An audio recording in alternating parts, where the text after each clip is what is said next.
20 à 60 d'économie, une chaîne d'approvisionnement qui est plus flexible, une diminution de la pression sur la main-d'œuvre. Les défis sont toujours les mêmes quand on travaille avec des compagnies qui sont dans le secteur de l'aluminium. Je travaille maintenant avec 5 compagnies depuis mon travail avec GoRamp, donc aujourd'hui, je voulais revisiter l'étude de cas que j'ai créée il y a quelques mois. Puis la raison pour laquelle je revisite l'étude de cas, c'est que je sais que les résultats sont réplicables parce qu'on l'a fait à 5 reprises avec 5 compagnies différentes qui étaient dans des secteurs complètement différents mais qui consommaient toutes la même chose. Donc sans plus tarder, je me lance dans l'étude de cas. Pour vous mettre en contexte, GoRamp, c'est une compagnie de Lévis qui fabrique des rampes d'accès pour les bâtisses commerciales et résidentielles. Donc, c'est des rampes qui sont faites en aluminium, sur mesure, pour permettre aux personnes à mobilité réduite, donc en fauteuil roulant, à avoir accès à différentes bâtisses. Quand j'ai rencontré GoRamp, c'était évident qu'ils faisaient face à plusieurs défis. Puis, parmi les défis qu'ils faisaient face, on avait une compétition qui était accrue. Donc, on commence à voir la présence d'acteurs américains, des compagnies de l'Ontario sur le territoire québécois qui fournissent des produits similaires. Et en plus de ça, on a l'augmentation des coûts de l'aluminium qui faisait en sorte que le produit était de moins en moins accessible pour une clientèle qui est dans le besoin. C'est pas toujours une clientèle qui pouvait se permettre ces rampes-là. Surtout que très récemment, les subventions qui étaient disponibles pour ce type de rampe-là ne sont plus disponibles au public. Donc, ça rend le produit encore moins accessible. Mis à part ces deux problèmes-là, la fabrication était toute faite en interne. Donc, il y avait des gros problèmes de pression sur la main-d'œuvre de fournir des rampes dans un délai qui était raisonnable. Puis à ce moment-là, quand on est entré en contact ensemble, Marc avait déjà une idée de s'approvisionner à l'international, mais il n'avait aucune idée par où commencer, puis il lui manquait énormément de temps et énormément de connaissances pour prendre en charge un projet comme ça. Fait que quand on a commencé à travailler ensemble, c'était clair qu'on avait un objectif qui était de réduire ses coûts d'approvisionnement, puis de faire le plus de transformations possible aussi à l'étranger pour réduire la pression sur sa main-d'œuvre. Puis le but dans tout ça, c'est de permettre à la clientèle d'avoir accès à un produit qui va être accessible. Sans compter le fait aussi que ça va réduire sa dépendance à son fournisseur actuel. Une fois qu'on a déterminé ces différentes solutions-là, je me suis lancé à l'attaque. Dans le fond, j'ai commencé le projet de trouver une compagnie qui allait correspondre à ses besoins parce que le but, c'est de lui trouver le meilleur fournisseur possible en fonction de ses besoins.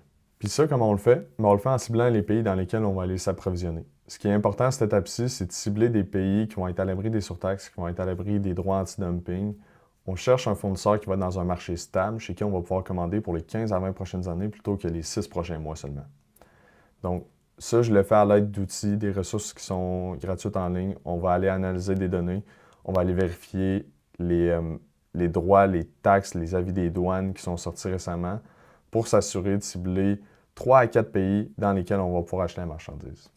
Une fois que ça c'est fait, on cible des fournisseurs, donc on procède à des recherches avec des outils comme Henson, qui sont des outils d'intelligence artificielle que j'ai déjà parlé dans le passé, à l'aide de Google, à l'aide de mon réseau de contacts, à l'aide des plateformes de trade comme TradingView, comme Alibaba, comme Made in China.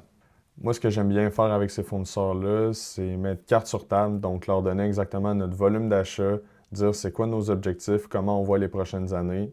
On met carte sur table d'emblée, comme ça, il n'y a pas de surprise après ça quand on commence à travailler avec un fournisseur, puis quand il reçoit nos plans, il sait exactement à quoi s'attendre. À cette étape-là, on va aller évaluer le service du fournisseur, puis on va aller sortir les prix aussi qu'ils sont en mesure de nous offrir. Quand on contacte des compagnies comme ça, on en contacte jusqu'à à peu près une centaine. Donc, le but, c'est de venir trier toutes les compagnies avec qui on ne veut pas travailler pour finalement avoir une sélection d'à peu près 5 compagnies différentes pour finalement préciser notre choix avec un seul fournisseur.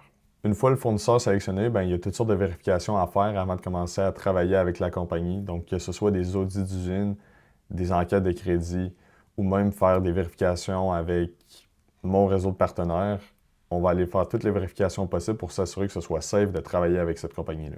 Une fois que ça c'est fait, on est rendu à faire une commande d'échantillon, une commande test, puis par la suite une vraie commande de production. Par contre, avant tout ça, il faut aussi s'assurer que tout est en place pour l'importation. Dans notre cas, GoRamp n'avait jamais vraiment importé de la marchandise auparavant, donc c'était super important de s'assurer que son compte d'importateur soit en place, s'assurer qu'il comprenne le processus des commandes à l'international, s'assurer qu'il comprenne les enjeux par rapport à son cash flow, parce que l'importation, c'est complètement différent que de faire un achat local ici. Maintenant qu'on a fait une vraie commande de production puis qu'on a plusieurs clients qui achètent chez le fournisseur, c'est quoi les résultats? Premièrement, on a des économies nettes sur les coûts d'acquisition de matériel. On a une diminution de la pression sur la main-d'œuvre parce qu'il y a plus de transformation qui est faite à l'origine plutôt qu'ici. On a une meilleure flexibilité par rapport à sa chaîne d'approvisionnement parce que là, on vient de libérer la dépendance avec un fournisseur.